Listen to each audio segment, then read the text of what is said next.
त्या प्रशासकीय कामकाजामध्ये बऱ्याच ठिकाणच्या काही त्रुटी उणीवा आमच्या समोर आलेल्या आहेत. आमचं काही पथक मुंबई उपनगरांना भेटलं. आपलं हॉस्पिटलचं काम चालू असताना सुद्धा लाखो रुपये खर्च मंडपात आणि भोजनावळीत घालवला.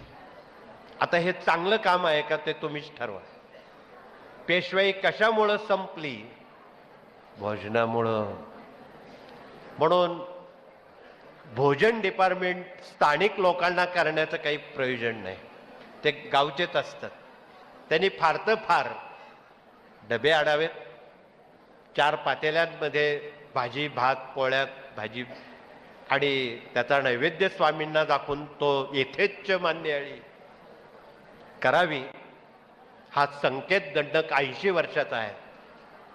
याला डावलून मुंबई आणि उपनगरातली काही केंद्रांची आमच्याकडे नावं आलेली आहेत. ती आता डिक्लेअर केली तर तुम्हाला वाईट वाटेल. एवढ्या वेळेस मी डिक्लेअर करत नाही, पण पुढच्या वेळी मात्र असं होता कामा नये. कुठल्याही केंद्रानं जेवणावळी यात अनाठायी खर्च करू नका. तो खर्च आपणाला हॉस्पिटलसाठी, गरिबांसाठी आपणाला करायचा आहे.